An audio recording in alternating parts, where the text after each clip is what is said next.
ഒരു വശത്ത് മതം മാറ്റമാണോ കടത്താണെന്നുള്ള കേസുകൾ, കന്യാസ്ത്രീകൾ ജയിലിൽ കിടക്കുന്നു, അതിൻ്റെ വിഷയങ്ങൾ. അതിനിടയിലാണ് കൊട്ടാരക്കരയിൽ നിന്നൊരു ഹിന്ദു പെൺകുട്ടി ചാനലുകളിൽ വന്ന് പറയുന്നു ആ കുട്ടിയെ ഒരു മുസ്ലിം യുവാവ് പ്രണയിച്ചതിന് ശേഷം മുസ്ലിം യുവാവിൻ്റെ ഡിമാൻഡുകൾ കേട്ട പെൺകുട്ടിയുടെ വീട്ടുകാർ ഞെട്ടി.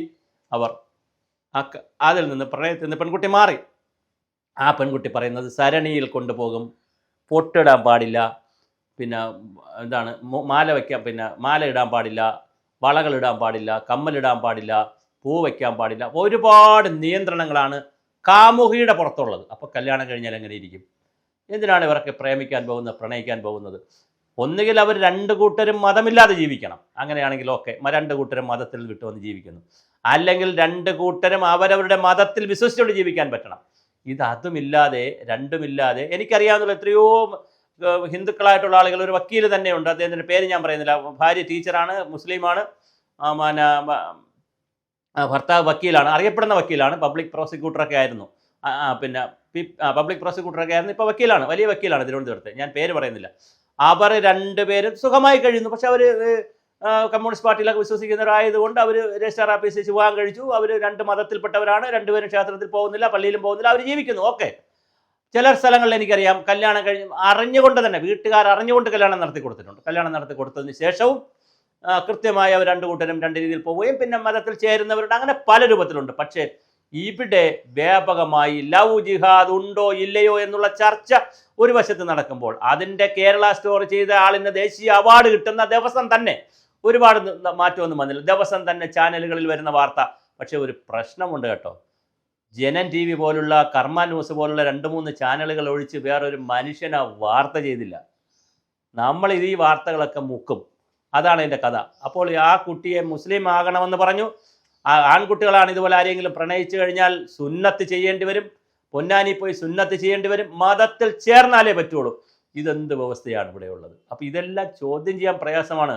അപ്പോൾ ഹിന്ദു കുട്ടി സ്നേഹിക്കേണ്ടെന്നോ പ്രണയിക്കേണ്ടെന്നോ പോണ്ടെന്നുള്ള അഭിപ്രായമൊന്നും ഇരിക്കില്ല. ഏത് മതത്തിൽപ്പെട്ട ആളിനെയും അങ്ങോട്ടും ഇങ്ങോട്ടും സ്നേഹിക്കുകയോ പ്രണയിക്കുകയൊക്കെ ചെയ്തിട്ട്. പക്ഷേ മതം മാറുന്നതിനുള്ള നിർബന്ധിത ഘടകങ്ങൾ വരുമ്പോൾ കളി മാറും. അത് വിഷയം മാറില്ലേ? കുടുംബങ്ങൾക്ക് ബുദ്ധിമുട്ടാവും, മക്കൾക്ക്, ആ പോകുന്ന പെൺകുട്ടികൾക്കും ആൺകുട്ടികൾക്കും ആരായാലും അവർക്ക് പരസ്പരം ബുദ്ധിമുട്ടാകില്ലേ? താൻ ഇതുവരെ വിശ്വസിച്ച പ്രമാണങ്ങളെയും സകല ദൈവങ്ങളെയും കളഞ്ഞിട്ട് ഞാനൊരു മതത്തിൽ, അന്യമതത്തിൽപ്പെട്ട ഒരു പുരുഷനെ സ്നേഹിച്ചു പോയി, പ്രണയിച്ചു പോയി എന്നുള്ള ഒറ്റ കാരണം കൊണ്ട് ഞാൻ സരണിയിൽ പോകണം, അവിടെ പോയി പഠിക്കണം, ക്ലാസ്സുകൾ പഠിക്കണം, പിന്നെ ഞാൻ ഖുറാനിൽ മാത്രമേ വിശ്വസിക്കാൻ പാടുള്ളൂ, അള്ളാഹുൽ മാത്രമേ വിശ്വസിക്കാൻ പാടുള്ളൂ, എൻ്റെ ദൈവത്തിൽ വിശ്വസിക്കാൻ പാടില്ല, അല്ലെങ്കിൽ എൻ്റെ ദൈവം എന്നല്ല, ഞാൻ വിശ്വസിച്ചിരുന്ന ദൈവത്തിൽ വിശ്വസിക്കാൻ പാടില്ല എന്നൊക്കെ പറയുന്ന ഒരുതരം വളരെ വൾഗറായിട്ടുള്ള ഒരു സാമൂഹ്യ വ്യവസ്ഥയിലാണ് മനുഷ്യർ ഇപ്പോൾ ജീവിക്കുന്നത്. ജാതിയുടെ പേരിൽ, മതത്തിൻ്റെ പേരിൽ, വർഗത്തിൻ്റെ പേരിൽ വ്യത്യസ്ത വിഭാഗങ്ങൾ ഉണ്ടാകുന്നു. അതൊരു സാമൂഹ്യ യാഥാർത്ഥ്യമാണ്. പക്ഷേ അതിൻ്റെ ഇടയിൽ കൂടി ഈ നടന്നുകൊണ്ടിരിക്കുന്ന കാണുമ്പോൾ സങ്കടമുണ്ട്, ഖേദമുണ്ട്, പ്രതിഷേധമുണ്ട്. തീർച്ചയായിട്ടും മതം മാറ്റത്തെ ഹിന്ദുക്കളും മുസ്ലിങ്ങളും ക്രിസ്ത്യാനികളും ഒക്കെ പേടിക്കുന്ന ഈ കാരണങ്ങൾ കൊണ്ടാണ്. ലവ് ജിഹാദൊക്കെ ഉണ്ടെന്ന് പറയുന്നതിൻ്റെ ഒരു പശ്ചാത്തലം ഇതാണ്. ലവ് ജിഹാദ് ഉണ്ടോ ഇല്ലെന്ന് എനിക്കറിയില്ല. കാര്യം കോടതി പോലും രണ്ടഭിപ്രായം പറഞ്ഞ കാര്യത്തിൽ എനിക്ക് അഭിപ്രായമില്ല. കാരണം എനിക്ക് നേരിട്ട് തെളിവില്ല ലവ് ജിഹാദിനെ സംബന്ധിച്ച്. അതുകൊണ്ട് എനിക്ക് അഭിപ്രായവുമില്ല. ഞാൻ കേരള സ്റ്റോറി കണ്ടുമില്ല. അതുകൊണ്ട് എനിക്കറിയില്ല എന്താ സംഭവമെന്ന്. പക്ഷേ എന്തായാലും ഒരു കാര്യം ഉറപ്പാണ്, വ്യാപകമായ രീതിയിൽ പ്രണയിക്കുക, പറ്റിക്കുക, മതം മാറ്റുക, അല്ലെങ്കിൽ ഭീഷണിപ്പെടുത്തുക, പിന്നെ പെൺകുട്ടികളുടെ ആണെങ്കിൽ വീഡിയോ എടുത്ത് വയ്ക്കുക, അവരെ പിന്നെ ട്രാപ്പ് ചെയ്യുക, മുസ്ലിങ്ങളാണെങ്കിൽ അവരെ, പിന്നെ ആൺകുട്ടികളാണെങ്കിൽ പൊന്നാനി കൊണ്ടുപോവുക, സുന്നത്ത് ചെയ്യുക, പെൺകുട്ടികളാണെങ്കിൽ സരണിയിൽ കൊണ്ടുപോവുക, പഠിപ്പിക്കുക കൃത്യമായി. പിന്നെ ഇവിടെ നിന്ന് ഇസ്രായേലിൽ കൊണ്ടുപോകുന്നു, ഇസ്രായേലല്ലേ പിന്നെ സിറിയയിൽ കൊണ്ടുപോകുന്നു എന്നൊക്കെ പറഞ്ഞുള്ള അവിടെ ആട്ടിനെ മേയ്ക്കാനും അവിടുത്തെ ആളുകൾക്ക് കാഴ്ചവെക്കാനും ഭീകരന്മാർക്ക് കൊടുക്കാനും ഒക്കെ പെൺകുട്ടികളെ കൊണ്ടുപോകുന്നുള്ള വാദം വേറെ വലുതായിട്ട് കിടപ്പുണ്ട്.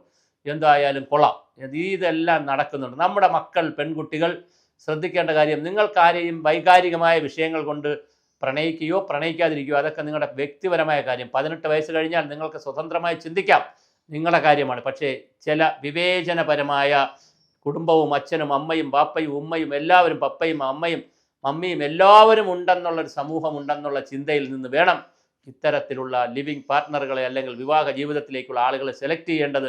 ഇതൊരു സാമൂഹ്യ ജീവിതമാണ്. ചില യാഥാർത്ഥ്യങ്ങൾ അറിഞ്ഞുകൊണ്ട് വേണം നമ്മൾ ഒത്തുതീർപ്പുകളിലേക്കും ചർച്ചകളിലേക്കും പോകേണ്ടത്. അല്ലാതെ കേവല നൈമിഷികമായ പുരുഷ സ്ത്രീ ബന്ധത്തിലൂടെ പ്രണയത്തിൽ പോകുമ്പോൾ പിന്നെ ഉണ്ടാകുന്നത് ഗുരുതരമായ പ്രതിസന്ധിയാണ്. രണ്ട് മതമാണെങ്കിൽ കളി മാറുകയും ചെയ്യും.